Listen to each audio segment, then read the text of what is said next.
brought Bryony here today, who's one of the co-founders of Invested Wellbeing, because we wanted to talk through some really powerful observations that have come up in the last few weeks that are really going to be able to equip everybody listening, whether you're a leader, a trust member, a teacher, head teacher in a primary school setting, of how to identify, enhance and overcome some repetitive behaviour struggles with particular children that are on this repeat loop, and how do we break that cycle? How do we overcome the challenges for them with that and support them with it, so that you as educators are facing these types of situations within your class where we have a child that is repeating and repeating and isolating themselves potentially through their behaviour, and we can't get to the bottom of it, and so we get in this kind of loop of sort of cat and mouse a little bit with a child where we don't know where to go with it. And we had an incredible experience in one of the schools that we work in this week, and we actually wanted to come in, and I wanted to get Bryony to share her experience with you, because Bryony is a specialist at supporting children who are feeling challenged within the curriculum, and who are particularly not only in the curriculum but in their behaviour, their mental health and their well-being, are showing signs of distress, discord and separation, whether through their peers to their learning, or also with the staff, their team, and sometimes also at home. And so Bryony works one-to-one with a lot of children, and which is why she's instrumental in writing and creating a lot of the material that we work with Invested. So thanks for joining me, Bea, today. My pleasure. So I think the really powerful thing when you opened up the conversation with me of what happened this week is that when we have a child who has a hindering behaviour, how as educators we can navigate that so that actually it doesn't become this repeat cycle, but we break the pattern, and not actually by a source of kind of punishment and reward, but actually of understanding why that behaviour was even instigated in the first place, so that we can make long-lasting, sustainable and far-sighted change for the pupil.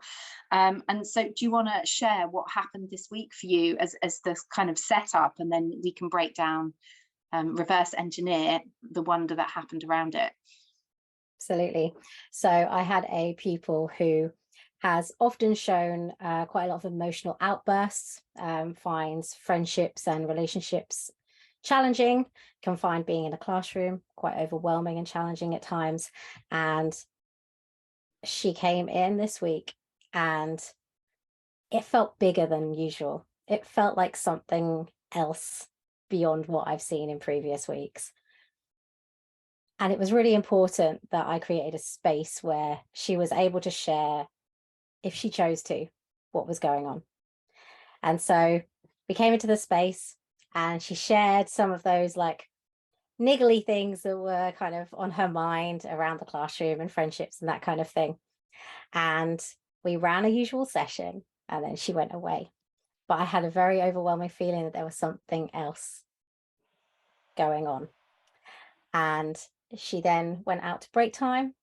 Things happened that weren't so great over break, came back in. So I brought her back in and gave her another opportunity to share, to regulate, to calm, to go through and give a space for anything to come up that she wanted. And again, little things were mentioned, but then she went back into her class and I was like, okay, there's something there. It may be not today, it may be in a few weeks. Lunchtime happens, something bigger comes up. I invite her back into my space and she was straight away, I don't want to talk. I don't want to talk. And that kind of transference of nope, my boundary, nope, was very, very clear. So to me, that was the signal that there is something bigger going on here. Yeah. What is it? I don't know. My job is to create a space where if she wishes to share, she can, if she wants to. If not, finding a way of being able to make her feel better, even if she's not willing to share it. Okay, so I'm going to pause you there, Bea, because that what I really want to like rewind back into there is, so lots of schools obviously won't necessarily have somebody like yourself being paid to go in that is a specialist in actually dealing with these situations. So could you summarize in a few bullet points The signs and signals, because, you know, this is your specialism. So in terms of, you know, like all levels of mastery, like our intuition tends to lead us the way because we know those boxes that are being ticked because we sense them as they're there. But for somebody that, you know, hasn't got your background in mental health and well-being within education, so, you know, a classroom teacher or a head teacher, what were the things that were happening in her behaviours that were building up for you to understand that this child needed some one-to-one time away from the classroom, because the pattern, you know, being told to go and work outside the head teacher's office simply wasn't going to like fit the box for today? Could you summarise those for us? Of course, yeah. So some really clear physical signals that straight away you can spot are kind of energy surges through the body. So I could see with this child that she had a lot going on with her hands and her arms, that it was almost as if she couldn't control it because she couldn't. And so that straight away was quite a kind of clear signal, and that should be a clearer one, especially if you're, you know, overlooking a class of 30. You will spot these probably quite well. And it also fidgeting, looking around, her eyes were shifting constantly, and it feels like that energy of like there's something, it's almost like uncomfortable in your body, almost, that you can see. It's like, there's something there.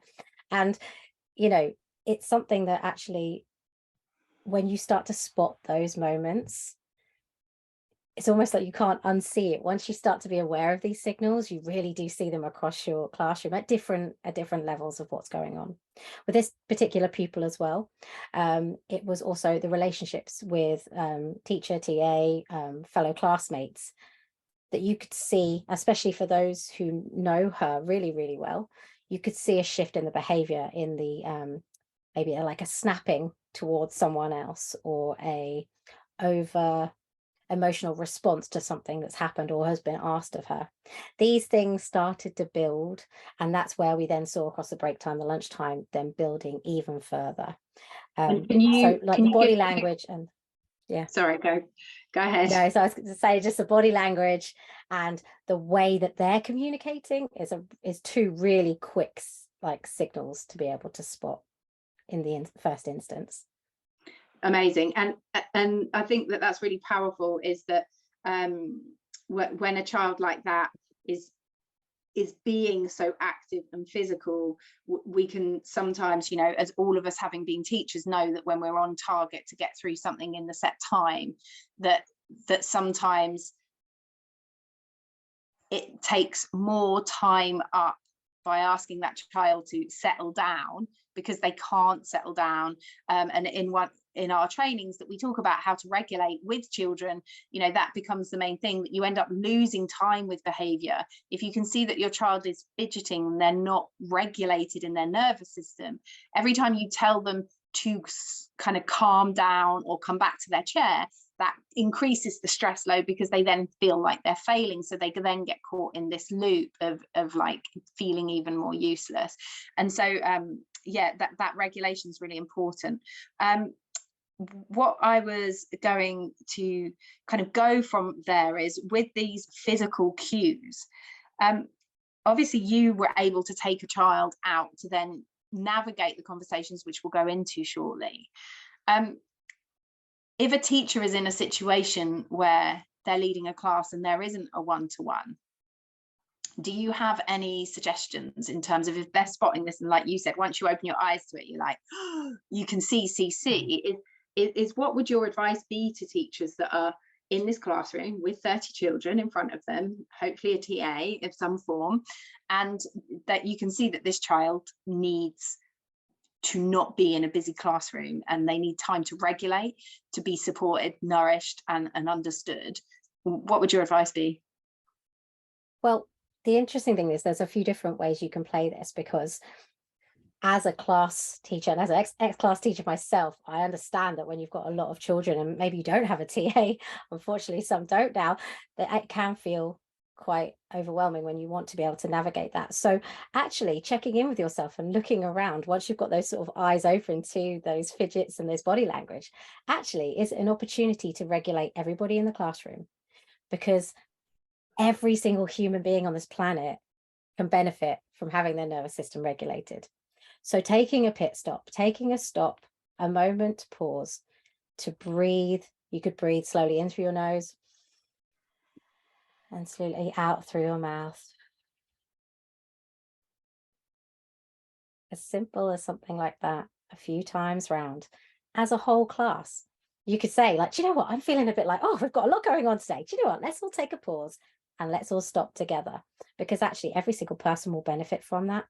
But that person who's really struggling right now, they may engage with it, they may not, but what they will do is they will feed and feel the energy of the room dissipate, which will automatically help them. Even if they're in a higher state, it will affect their energy, which then will probably give you an opportunity then to then move over to that person specifically and do some extra one-to-one work within that classroom situation, because actually you've got everyone in a real great space to carry on with whatever their task is. Yeah, I love that. And obviously we use in our program with schools, Pit Stop Education is all about teaching schools how to co-regulate and teach their pupils and staff to regulate for themselves, so they're coming from a non-stress base within their learning. Is that, I think, a really important note with that, and I know particularly with your situation with this child, is when you are co-regulating with your class or leading an activity, if you have a child in stress, and particularly if they're a child with neurodiversity, they're not going to sit still like the other children, but that doesn't mean it isn't working. And I think that's such an important message, which you are so crafted at when I see you work with children, is that your expectation is for them to never participate in the 100% like tick box of how to perfectly relax. And actually that, you know, what science backs really powerfully is that, as you said, when a whole class is co-regulating, even if that child has got a fidget toy on their pen, or, you know, they're tapping their leg, the energy of everybody else calming in the room will make that child feel safer than they did before, which will reduce their heart rate, which will enable them to settle more and more.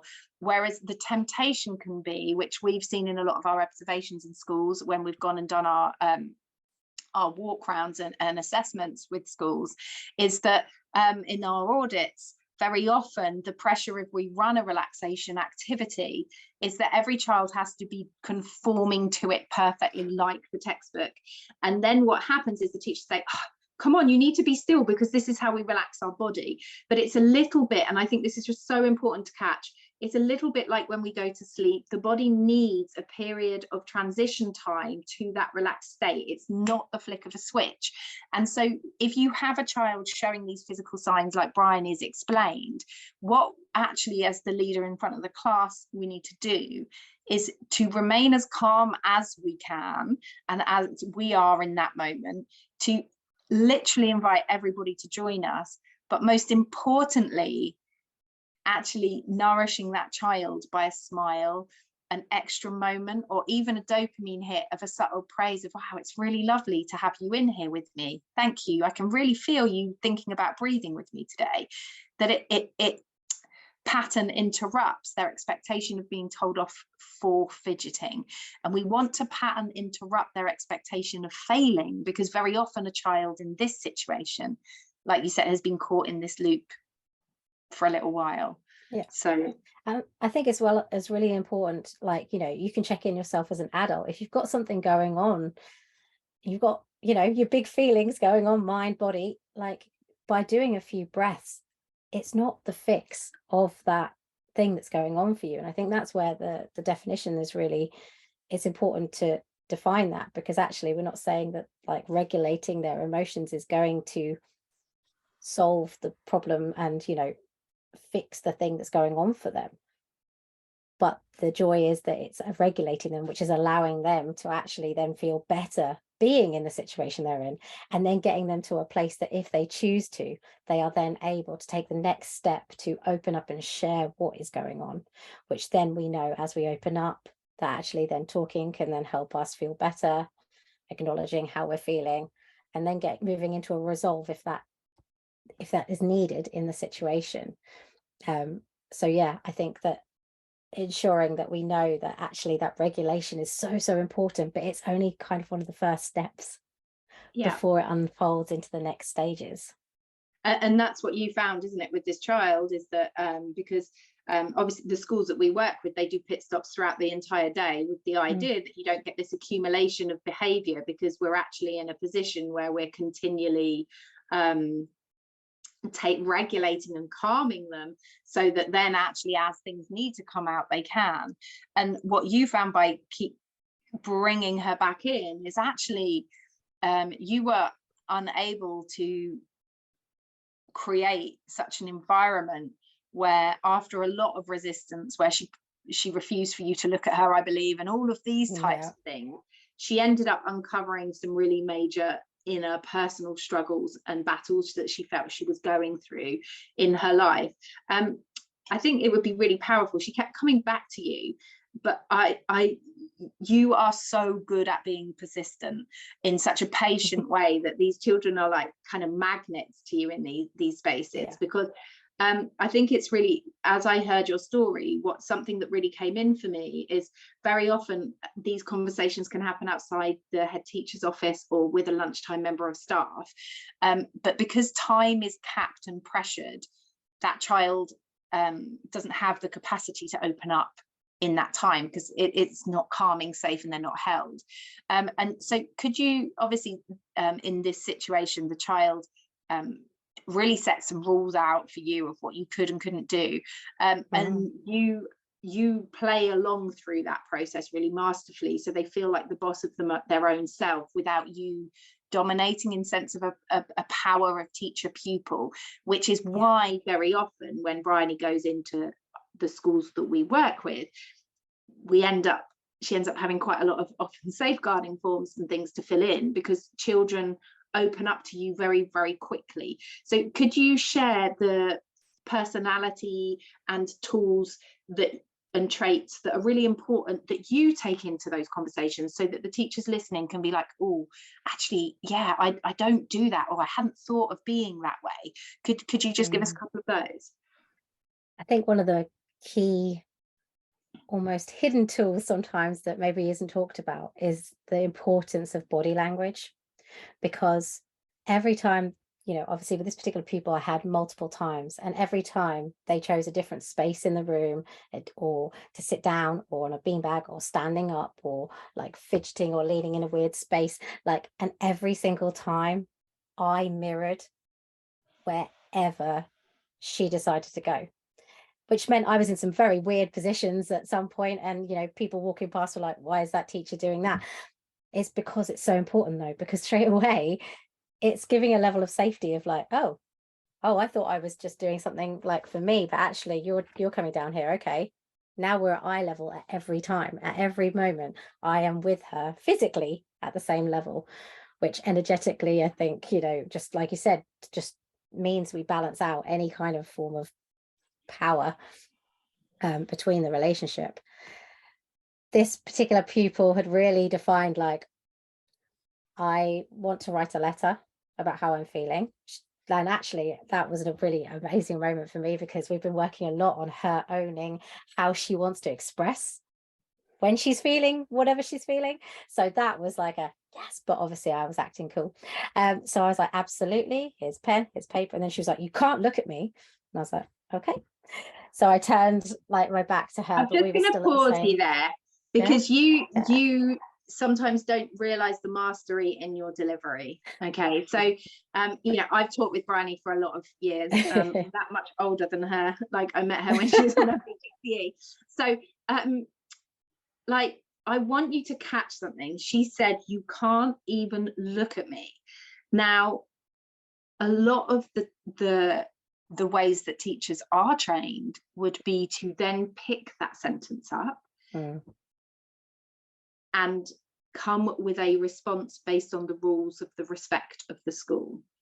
So I want to slow you down, because for me, these are the touches of mastery that don't get taught in teacher training or leadership training. Can you tell me, please, why you didn't give the school values and a threat based on her rudeness, but you honoured what she said and responded. Can you just give a little bit of Of guidance course. on? And, you know, even though the way she said, I don't want you to even look at me, at no point in that sentence did I even feel a sense of her being rude or disrespectful in that way. She was actually sharing very clearly what she needed from me in that moment. So for me, I was going to respect that completely. But even if she had said it snappily, like, don't look at me, like, It would have been the same anyway. I would have respected that too.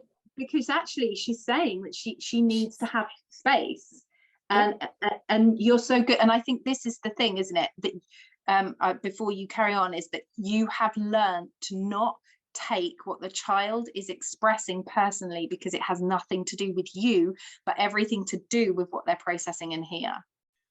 100%. And part of our system for approaching these scenarios to get the best out of the scenario, you know, after calming and regulating them, it is about allowing them to acknowledge how they feel. So for me to have not acknowledged that she didn't want me to look at her would fundamentally be breaking everything that we believe in our ethos. Yeah. So that was really important that it happened. And from that very moment, that was the shift.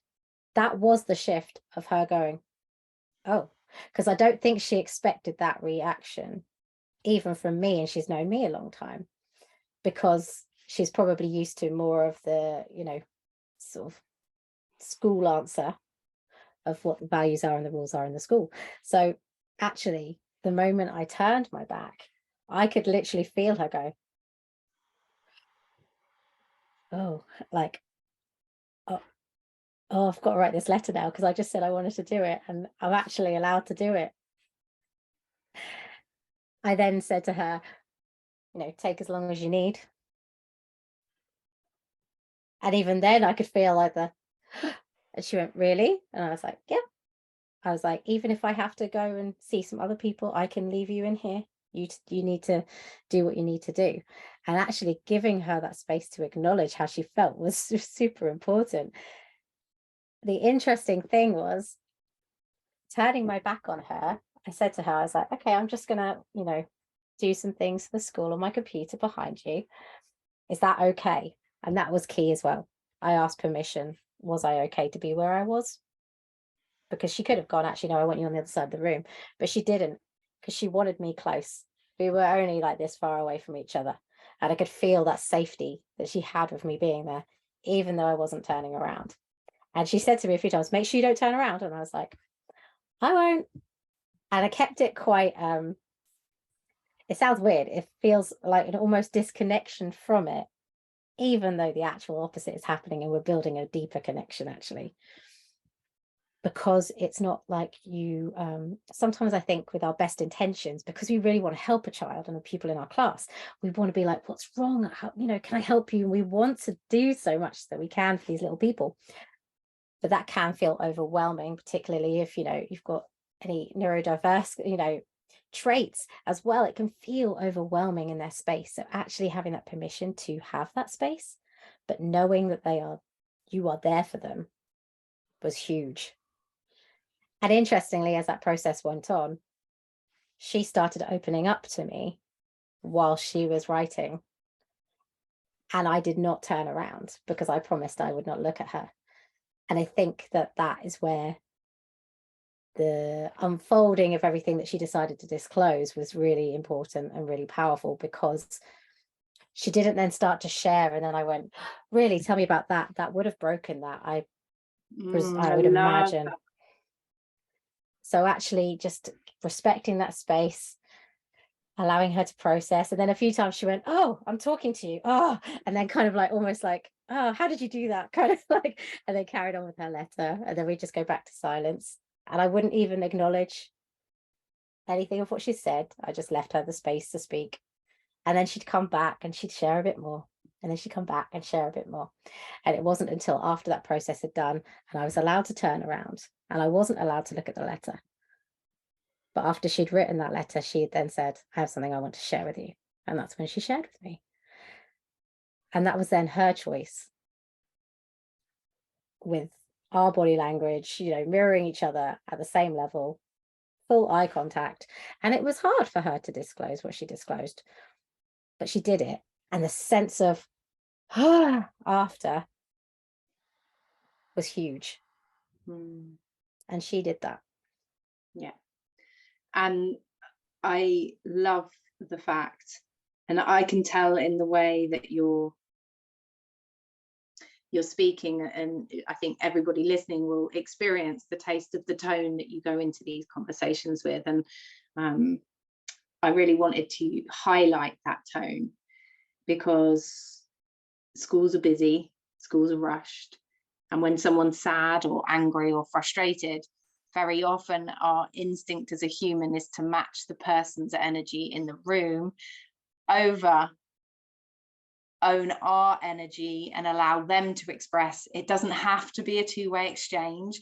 And you know, we both have performing arts backgrounds, so maybe that helps us a little bit in these situations, that it's like you know, being an actress in some kind of way. That is, I really wanted to, that skill, which when you are, which, you know, we're both being classroom teachers, that you are rushing from A to B and doing your work, and then you find we have something bigger to go and deal with, that the presence that we have can sometimes be that we put a time constraint and a pressurize. And you mentioned that in there, that you took that off her backpack of worries, is that actually your tone was neutral, which meant that anything that she had, it was coming not from feeding off wanting an argument, but from what was within her. And that is such a powerful skill in these moments. And equally, you remain neutral, whereas obviously if we go into the helper fixer mode, that we're like, come on, everything's going to be all right, I'm going to help you, we're going to do this together, you've just got to tell me what's wrong today. That again, it's that too quick a transition to be able to do that. Actually, we need the body and the mind and the emotions to all settle down. And the genius thing of the writing is it physically got rid of her energy, which meant that her mind could then, you know, change the state that it's in to freely speak its truth, rather than actually consciously sharing it directly. So, you know, there's some absolute mastery in human behavior and connection with how you did that. And so amazing work, one, but two, I think for everybody listening, that the more neutral we can be, and you know, part of our process when we calm and regulate and then we go into the acknowledge is obviously, what I really love is we can be pressured to go to a result so often, and one of our parts of the process is to resolve, but there is never a race to resolve. And on actually some days there might not be a resolve as such, other than finding the calmness, allowing it to come out, and then from there the next day is about calming, acknowledging, and then you resolve from that point in the suitable way. And by doing that, that then gives us a space, and gives all teachers and schools a space to actually be able to track what's happened in terms of safeguarding and any disclosures, without any rushed choices that might not be, in hindsight, the best choice, because you haven't missed a gap, because you've all slowed down. Have you got anything you want to kind of add into that from your situation? Yeah, and I think that that's the thing. I mean, particularly with this situation, there wasn't a resolve as such. It was actually just a real, you know, momentous moment for this child to share something that she's going to go away and process. And, you know, this isn't the end of it, but actually what it's doing is it's the opening the door of something for her and her family and, you know, everything that she does. But this has happened in a way that she has felt safe to do so. It's been at her own pace. And, you know, like you said, like the quick trying to get it out, this wasn't a quick thing to get out, because this wasn't a quick thing that you're just going to share. And I think as well, this is where the placement of where we were speaking at the time was really important, because this conversation would never have happened if we were in a corridor or a staff room where people are coming in and out. And I know not every school has the luxury of having a space, but if you are going into a space where you know something big is going on and you are opening up a container where they may choose to share with you, thinking about that physical environment is huge, because as adults we wouldn't want to share something really personal with other people walking past. It's the same with the children. So having that space to go through that calm, for her to acknowledge and to move through a resolve, but also that space as well when you are with them to then talk through any skills that can help them moving forwards. So skills to, if there has been a situation you're trying to resolve, how could they prevent it next time? Or how could they move through the next moment? Like after revealing something big, what skills can we now use to transition them back into a space where they're going to feel comfortable?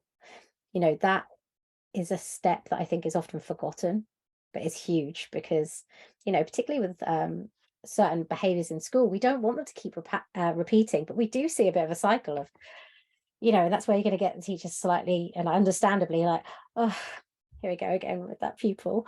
But we want to break that cycle. So we need to give those like success steps, those pathways to help develop their emotional intelligence and their regulation and all of that to be able to shift.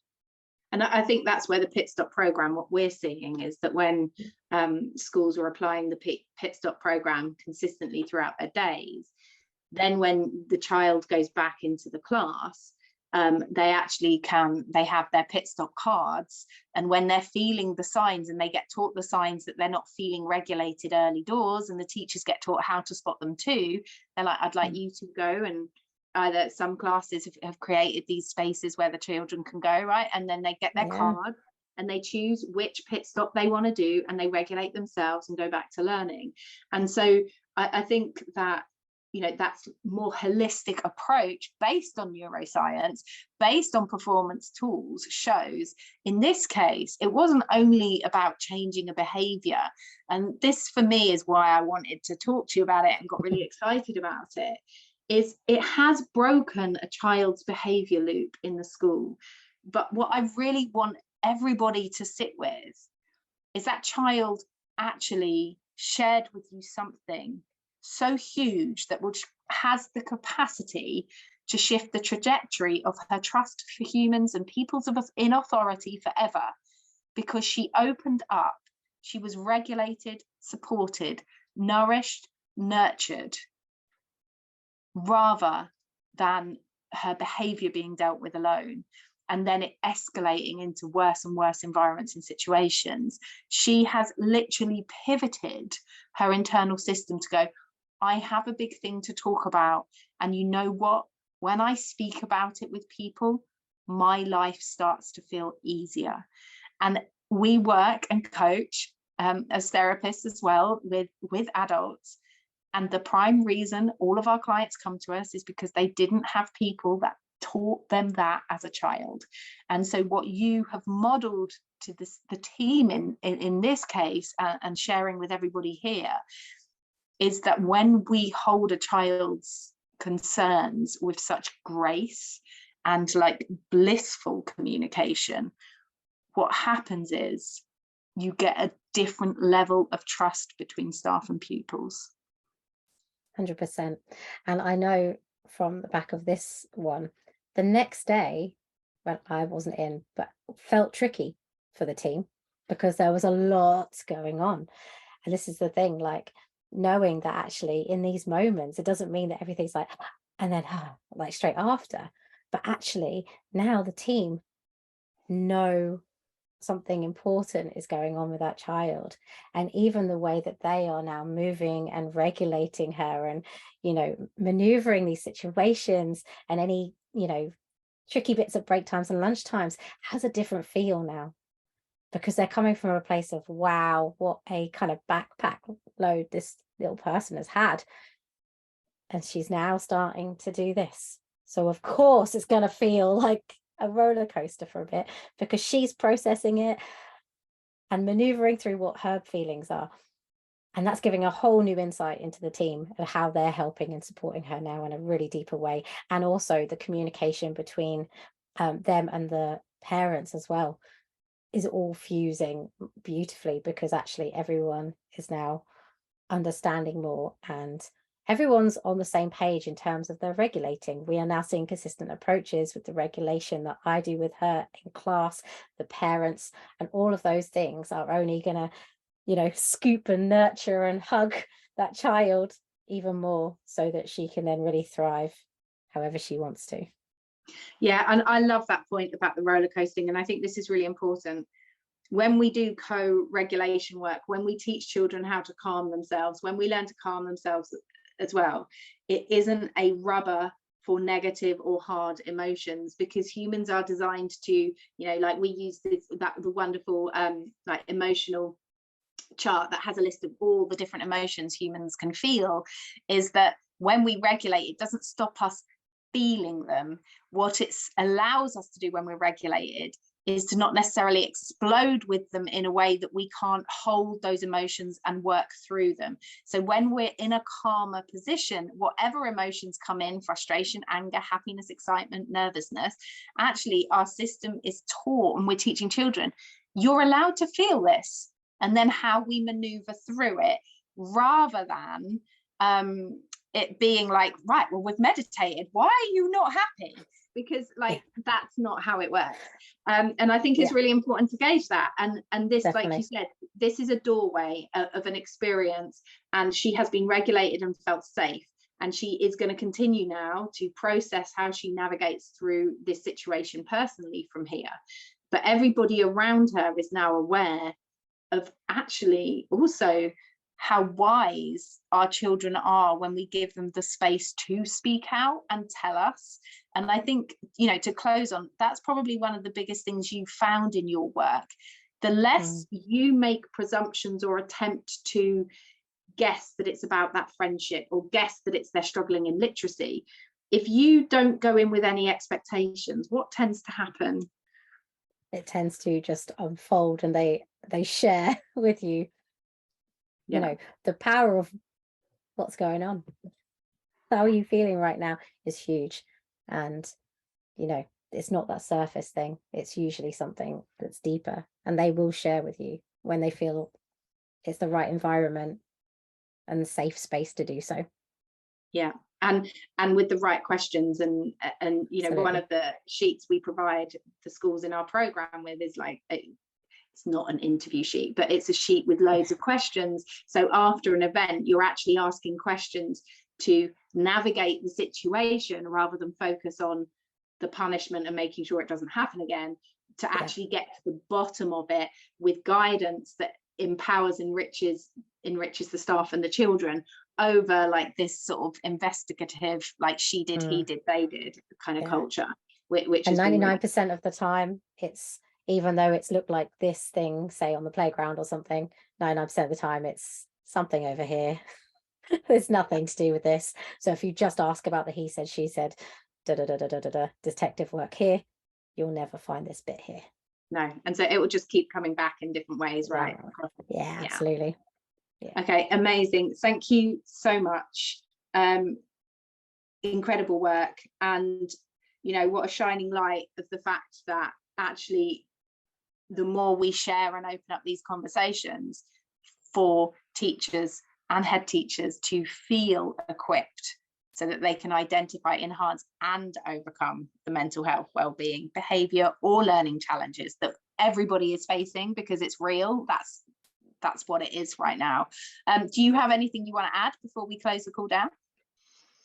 I think I just want to share, like, as well, how proud I am of that child. Like that feels really important to share, because that child shared something huge, and, you know, is on a really beautiful journey now. And that is, I'm really, really privileged to be doing the work I do, and knowing that they're in a school that really is dedicated and committed to enhancing those tools that you've just spoken about.